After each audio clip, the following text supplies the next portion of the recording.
The discovery that changed everything. Captain Marcus Kane stood frozen on the bridge of the exploration vessel Horizon's Edge, staring at readings that shouldn't exist. His hands trembled slightly as he gripped the command console, watching the sensor data scroll across multiple screens. "Sir, you need to see this," whispered Lieutenant Emma Rodriguez, her voice barely audible above the ship's humming systems. The young communications officer had gone pale, her dark eyes wide with a mixture of fear and excitement. Kane moved to her station, studying the massive structure their sensors had detected in the outer rim of the Kepler 442 system. It wasn't natural. The geometric patterns and energy signatures screamed artificial construction, but the scale was beyond anything humanity had ever imagined. "How big is it?" Kane asked, though he dreaded the answer. "Approximately 1,200 kilometers. In diameter," Rodriguez replied, her fingers dancing across the holographic interface. "Captain, that's larger than Earth's moon, and it's not dead. I'm detecting massive power sources throughout the structure." The bridge fell silent except for the steady beep of instruments. Chief Engineer Robert Voss, a grizzled veteran with cybernetic implants covering half his face, looked up from his diagnostic panel. "Captain, whatever built that thing had technology we can't even comprehend. The energy output alone could power our entire solar system for centuries." Kane felt the weight of discovery settling on his shoulders. Humanity had been exploring space for nearly 2 centuries, finding dead worlds and ancient ruins, but never active alien technology. This changed everything. "Are there any life signs?" he asked. Rodriguez shook her head. "Nothing I can detect, but sir, there's something else. The structure is sending out a signal. It's faint, but it's definitely artificial. And Captain, it's not random. There's a pattern, almost like it's trying to communicate." The implications hit Kane like a physical blow. First contact protocols existed, but they were theoretical. No one had expected to find a functioning alien structure of this magnitude. The political ramifications alone would reshape human civilization. "Dr. James Mitchell to the bridge immediately," Kane announced over the ship's communication system. The xenoarchaeologist had spent his career studying dead alien ruins. Now he might be the first human to study living alien technology. Minutes later, Mitchell arrived, his usually neat appearance disheveled from sleep. The elderly scientist's eyes lit up when he saw the sensor readings. "Remarkable," he breathed. "The construction materials, the energy patterns, this civilization was thousands of years ahead of us technologically." Kane made his decision. "Rodriguez, prepare a standard first contact message. Voss, scan for any defensive systems. Mitchell, I want a full analysis of that structure." We're making history today. As the Horizon's Edge moved closer to the alien megastructure, none of them realized they were about to trigger a chain of events that would lead to humanity's first galactic war and the birth of an empire that would span the stars. The ancient warning, DR. James Mitchell's hands shook as he translated the alien message that had been transmitting for what appeared to be millennia. The language was complex, mathematical, and utterly unlike anything in Earth's databases. But slowly, patterns emerged. "Captain." "Kane," Mitchell called urgently, his voice cracking with exhaustion after 18 hours of continuous work. "You need to hear this translation." The bridge crew gathered around Mitchell's workstation as he activated the decoded message. A synthesized voice filled the air, speaking in perfect English through the translation matrix. "Warning to all species who discover this beacon. We are the Zephyrians, once masters of this galaxy. We built this station as our final testimony before retreating to the void between stars. We fled not from war or plague, but from a truth too terrible to accept." Kane felt ice forming in his veins as the message continued. There exists in this galaxy a species so dangerous, so inherently violent and adaptable, That their very existence threatens the natural order. They call themselves humans. When we first observed them, they had barely mastered fire. Yet within mere millennia, they spread across their world like a plague. Chief Engineer Voss stepped forward, his cybernetic eye glowing red in the dim light. This is impossible. They're talking about us, but how could they have known about humanity thousands of years ago? The alien voice continued its dire warning. Humans possess a quality we have never encountered in our 3 million years of galactic observation. They do not merely adapt to challenges, they transform them into advantages. They take their greatest weaknesses and forge them into unbreakable strengths. Lieutenant Rodriguez looked confused. But Captain, we've only been in space for 2 centuries. How could they have predicted our expansion? Mitchell adjusted his translation matrix, his weathered face grim. The Zephyrians weren't just observers. They were time watchers. Their technology allowed them to glimpse possible futures. And in every timeline they examined, humanity became the dominant force in the galaxy. The message reached its climax. We have seen their future. Humans will not merely conquer worlds, they will transform them. They will not simply defeat enemies, they will convert them into allies. Their empathy and ruthlessness exist in perfect balance, making them the ultimate apex predator. We, the eldest race in this galaxy, choose exile over the certainty of subjugation. Kane stared at the massive alien structure, now understanding its true purpose. It wasn't just a warning beacon. It was a monument to fear. There's more, Mitchell said quietly. According to this, the Zephyrians left detailed records of other species in the galaxy. Dozens of civilizations, all of them aware of the human threat. They've been watching us, waiting. Voss laughed bitterly. So while we thought we were alone in the universe, we were actually the most feared species in the galaxy. That's rich. Kane activated the ship's long-range communications array. Rodriguez, send a priority transmission to Earth Command. Tell them we've made contact with evidence of multiple alien civilizations. And tell them to prepare for the possibility that first contact might not be friendly. As the message raced toward Earth at faster-than-light speeds, Kane realized that humanity's age of innocent exploration was over.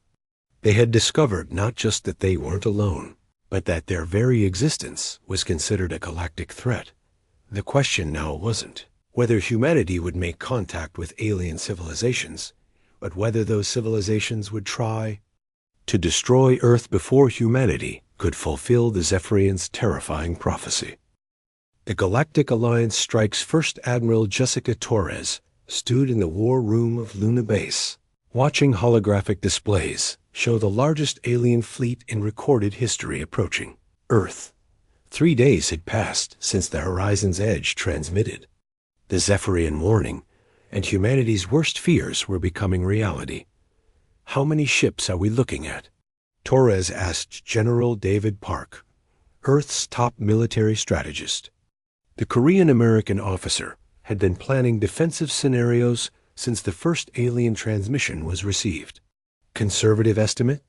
12,000 vessels from at least 15 different species, Park replied, his voice steady despite the magnitude of the threat. They're calling themselves the Galactic Preservation Alliance.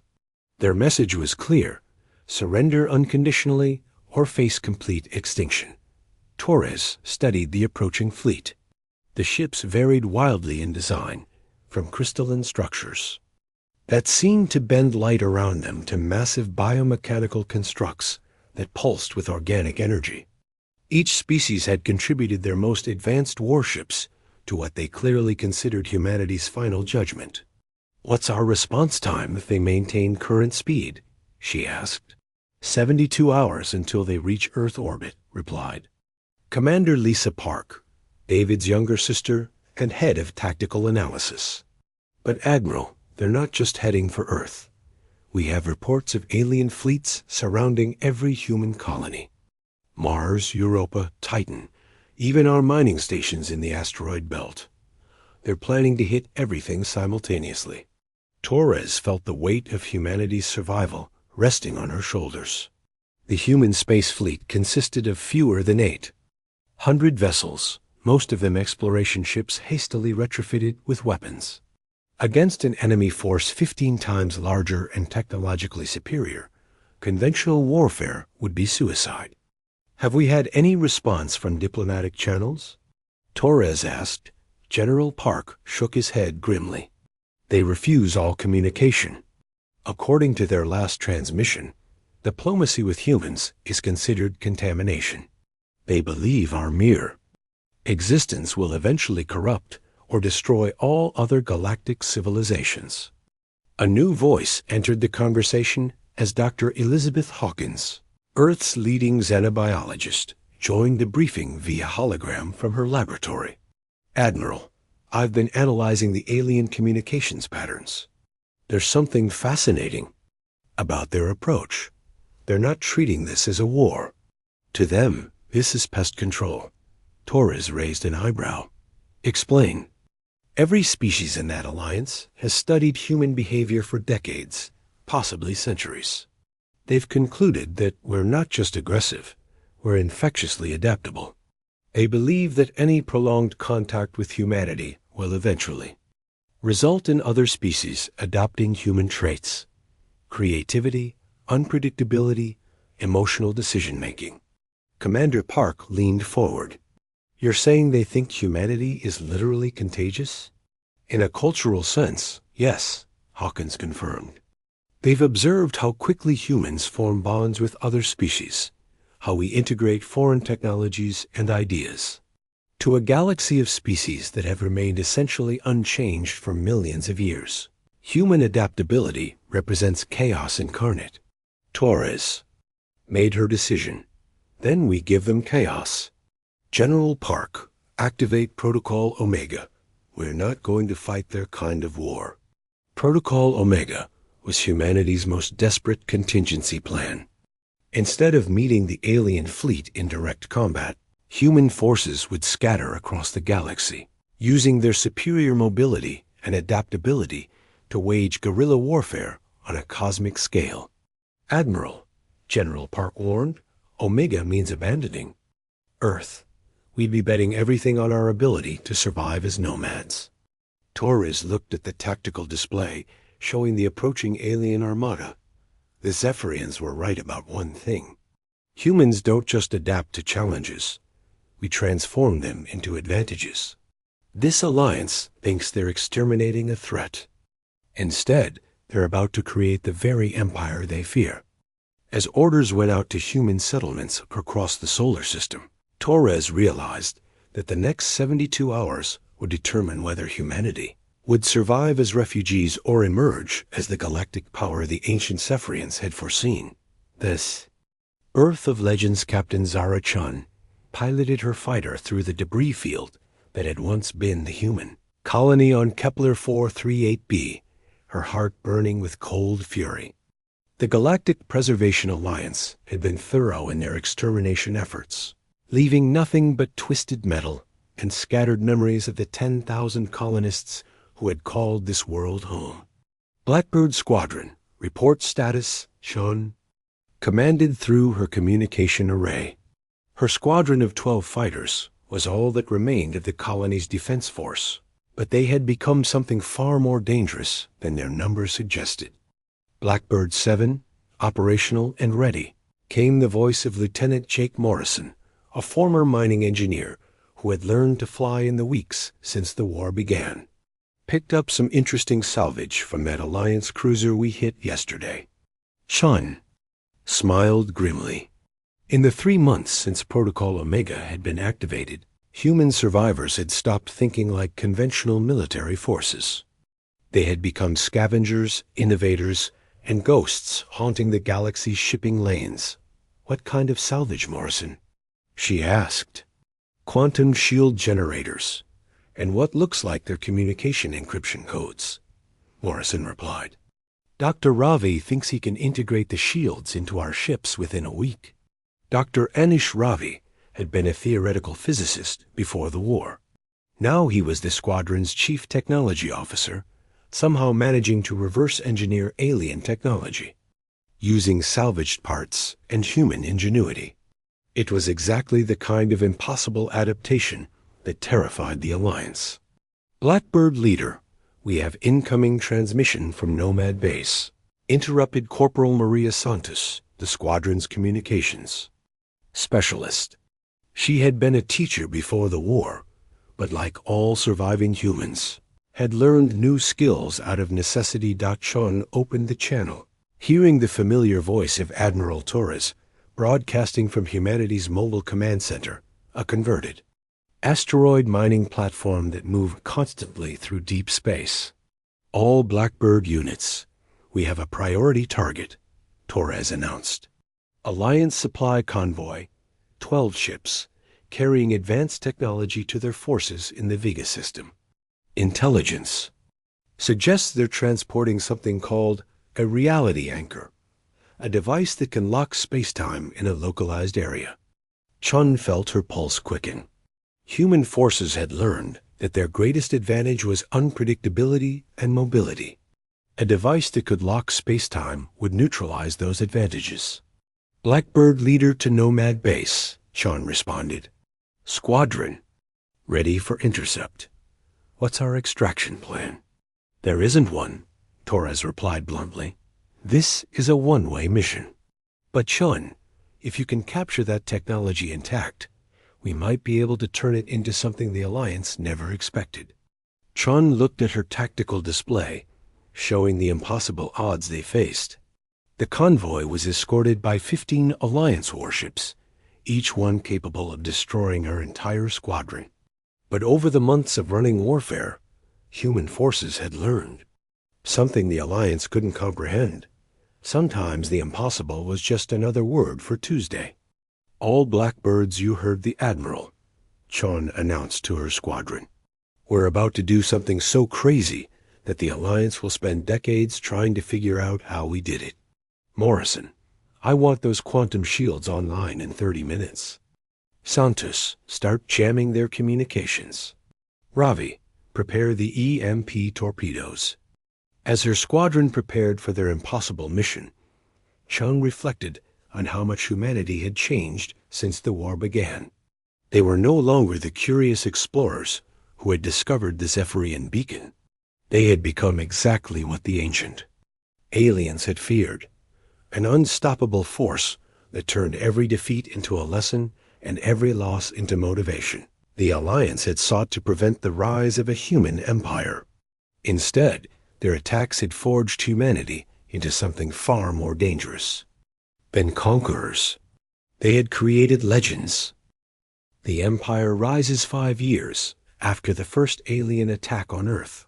Admiral Jessica Torres stood on the bridge of the Terran Dominion, humanity's first capital ship built entirely from captured and reverse-engineered alien technology. Around her, holographic displays showed a galaxy transformed by human ingenuity and determination. Status report. Commander Hayes. Torres requested from her Chief of Staff, Colonel Rebecca Hayes, a former logistics officer who had become one of humanity's most brilliant strategic minds during the years of nomadic warfare. Ma'am, we now have operational bases in 47 star systems. Hayes reported, her voice carrying a note of amazement that never quite faded when discussing humanity's impossible expansion. The Nexus Coalition formally requested membership in the Terran Federation yesterday, bringing our total allied species to 12. Torres nodded, studying the star map that showed the new reality of galactic politics. What had begun as humanity's desperate flight from extinction had evolved into something the galactic preservation alliance never could have predicted, a multi-species empire built on cooperation rather than conquest. And the alliance? Torres asked Commander Elena Vasquez, formerly a xenobiologist who had become humanity's chief diplomatic officer, stepped forward. Their unity is fracturing, Admiral. The Zephyrian consciousness has agreed to meet with our representatives next week. Apparently, they're fascinated by how we've exceeded even their predictions. The transformation hadn't been easy or bloodless. Humanity had lost Earth itself in the third year of the war when Alliance forces deployed a planetary sterilization weapon. But rather than breaking human resolve, the destruction of their homeworld had freed humanity from the last vestiges of conventional thinking. Dr. Chun's report on the latest technological integration? Torres inquired. Remarkable progress. Hayes replied. She's successfully merged 17 different alien technologies into systems that outperform the original designs. The Alliance's own weapons are now being turned against them by species they once considered primitive. Dr. Amanda Chun, the former physicist who had become humanity's chief technology officer, appeared via hologram from her research facility in the Proxima system.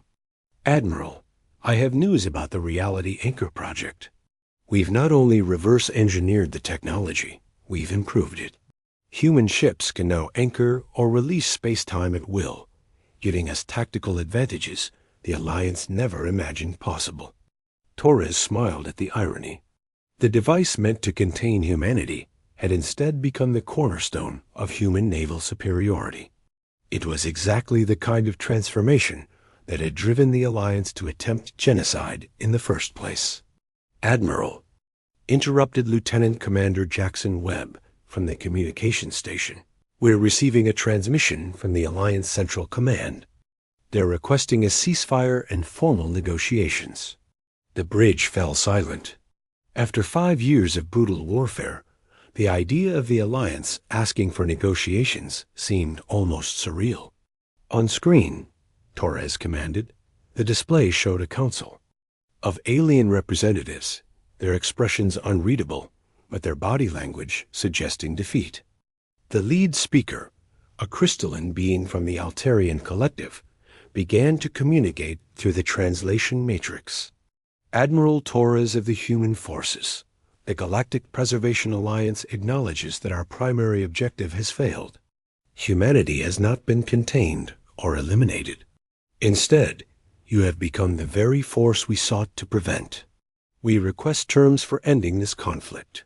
Torres stood, feeling the weight of history in her words. Honored representatives, humanity offers simple terms. The galaxy is large enough for all species to coexist. We propose not conquest, but confederation.